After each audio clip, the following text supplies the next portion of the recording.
Good morning, students. English Reader Chapter 1, Out of the Frying Pan into the Fire. June 1st, Monday, we started this chapter, and after the explanation, you were given the task of doing the word meanings in your fair notebook. Just let us revise the word meanings once again before we proceed with the question answers and the bookwork. First word, dryly, with humor which is not obvious. कोई बात मजाक में की गई लेकिन actually में वो मजाक नहीं. chastened, humbled, बहुत humble वे में.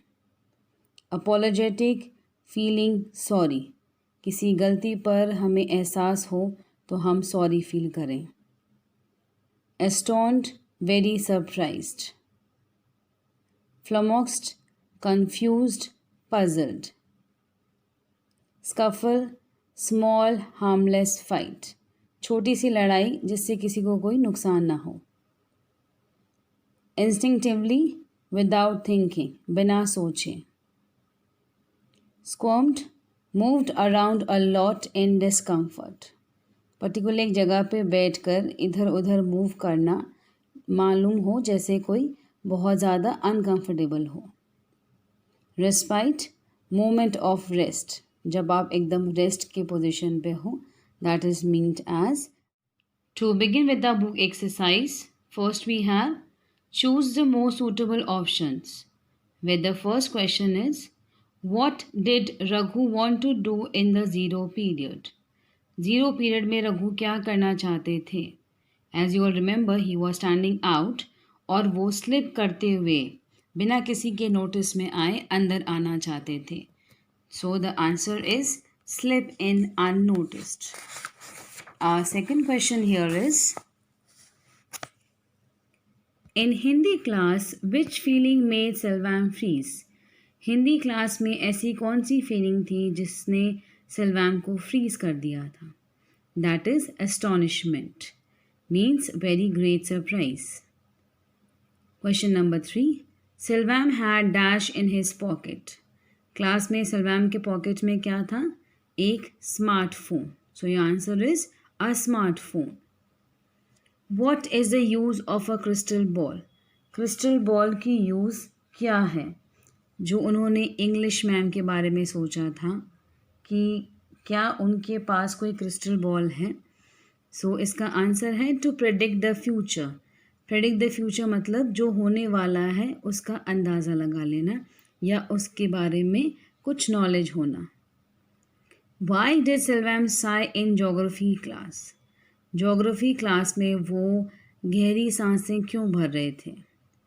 इसका आंसर है ऑल ऑफ दिस, क्योंकि वो बोर हो रहे थे. He was bored, he was irritated, he didn't know the answer. As you all have seen, I have marked the answer as a circle with pencil. It will be easy for you to get the answers when you revise your chapter. Moving on to our question answers. Answer these questions in brief. Now these questions I have written in my notebook and I will show you how is the way you people have to follow while writing your question answers for every chapter. इसके बाद के सभी chapters including this आप अपने question answers को इसी format से लिखेंगे. Just have a look. I have mention the heading. Leaving a line I wrote the question. Again leaving a line I have written the answer. After the answer, I have drawn a line with a scale and a pencil. Please don't draw freehand lines after the answers. Let's start with the question. Was Renuka sure of her answer? Support your answer with sentence from the story. Maths की class में जब ma'am ने question पूछा था और रेणुका ने उसका answer दिया, तो यहाँ ये क्वेश्चन पूछा गया है कि क्या रेणुका श्योर थी अपने आंसर के बारे में.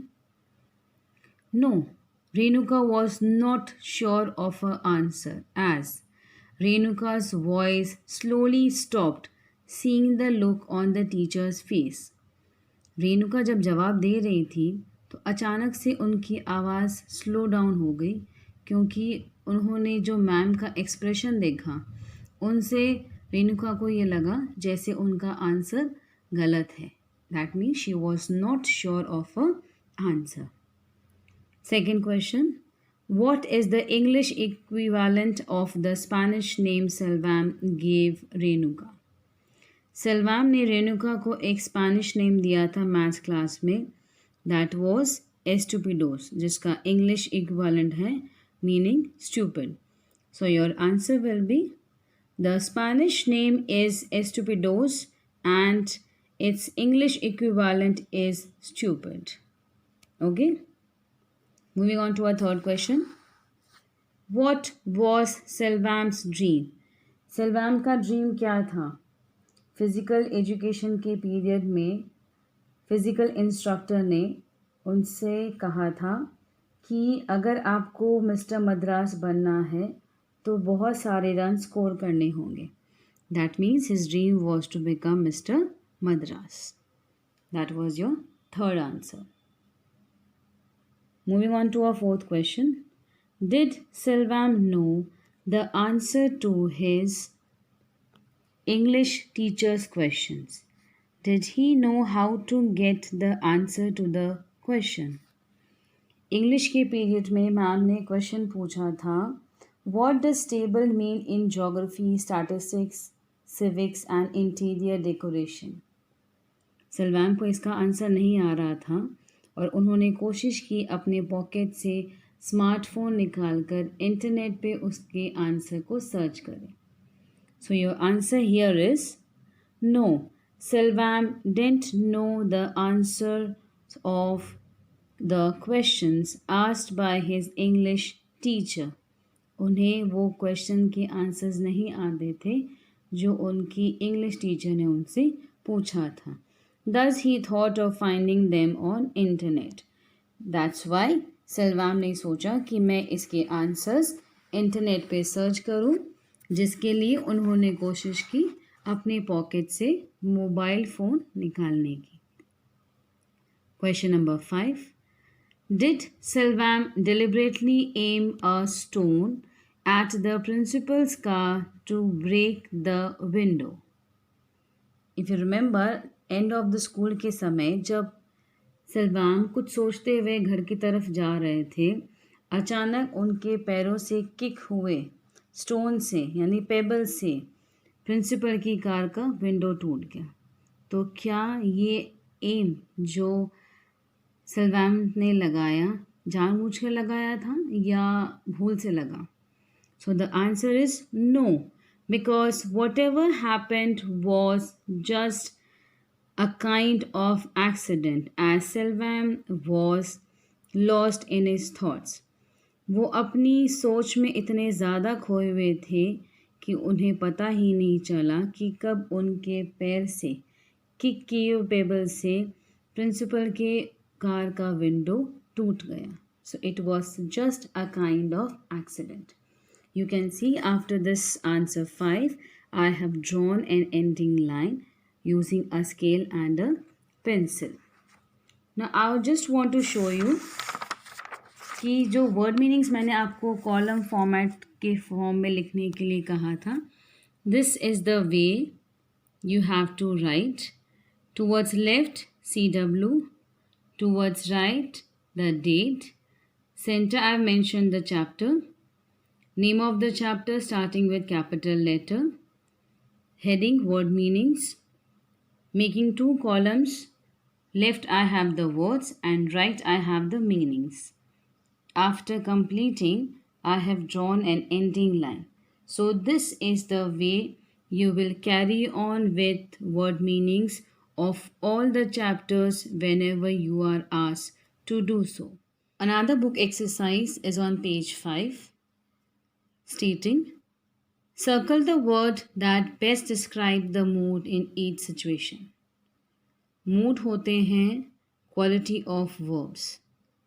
यहाँ हर सेंटेंस में एक सिचुएशन है जिसकी 3 ऑप्शंस हैं. That are the moods. We have to circle the correct answer. First question. After I broke my neighbor's window, I showed up at her door with my head bent. मेरी neighbour का window तोड़ने के बाद मैं उनके दरवाजे पे गया और गर्दन झुका के खड़ा रहा. दैट मीन्स मुझे फील हुआ कि मुझसे गलती हुई and now I am feeling sorry. So the correct option is apologetic. Question number 2. When she got home and found the door locked, she looked around in surprise. Without a key, she had no way to get in. जब वो घर पहुंची और दरवाजे को lock देखा, यहाँ वहाँ सरप्राइजिंगली देखते हुए थॉट आया कि बिना की एंटर करना पॉसिबल नहीं था. That means she was confused. So the actual answer is flummoxed. The principal, without smiling, talked to the class about good behavior. Principal आपसे बात कर रहे हैं, बिना स्माइल किए गुड बिहेवियर को डिस्कस कर रहे हैं. That means he is talking with humour which is not obvious. So your option answer is drily. Question number 4. Trying to convince my mother to let me go to the party was like talking to a brick wall. Party में जाने के लिए mummy को मनाना मतलब दीवार से बातें करना. That means the answer here is futile which means useless. यानी इसका मतलब श्योर है कि मम्मी पार्टी के लिए परमिशन नहीं देंगी, तो उन्हें कन्विंस करना यूजलेस है. Question number 5. I was fooling around at home till I saw my mother looking at me in anger. Here the answer is chasten, which means humble. जब तक मम्मी ने मुझे गुस्से वाले लुक से देखा तब तक मैं हम्बल मूड में घर में यहाँ वहाँ घूम रहा हूँ. I didn't break the vase, I wasn't even home that day. मैंने वाज नहीं तोड़ा क्योंकि उस समय मैं घर पे था ही नहीं. That means the option here is blameless. Another book exercise in page 6. We have match the idioms with their meanings, then use each idiom to make sentences. Here we have 8 idioms and their 8 respective meanings which we have to match. First idiom, in a pickle. इसका answer है stuck in a difficult situation. किसी भी difficult situation में फंस जाना. Shed crocodile tears. Pretend to be sad or sorry. Sad या sorry feel करने का नाटक करना, show off करना. Have egg all over my face. Look foolish or embarrassed. अपने चेहरे पे ऐसा एक्सप्रेशन लेके आना जिसमें आप शो कर रहे हो कि आपको शर्मिंदगी महसूस हो रही है, एम्बैरस फील कर रहे हैं, समथिंग शेमफुल.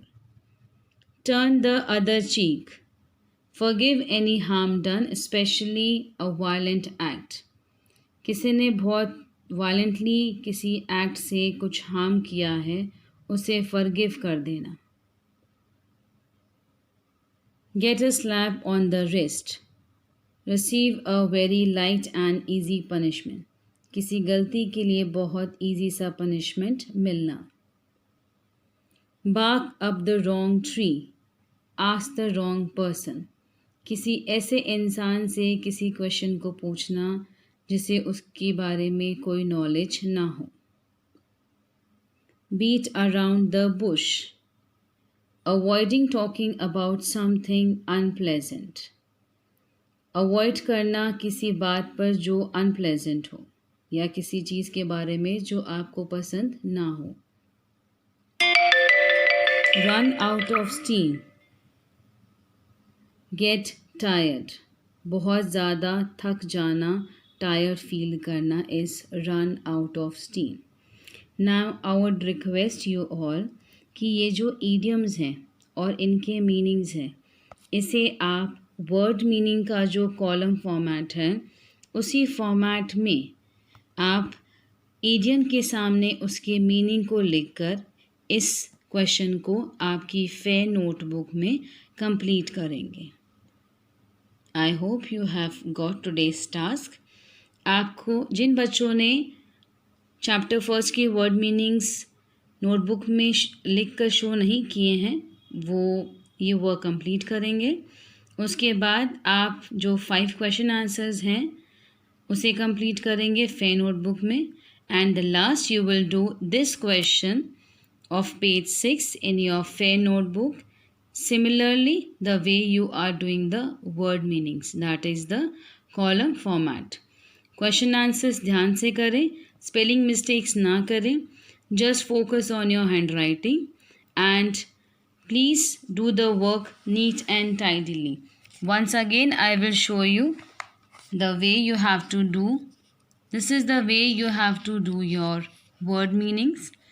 और आपके जो पेज 6 पे ईडियम्स हैं उन्हें भी आप ये सेम फॉर्मेट में कंप्लीट करेंगे।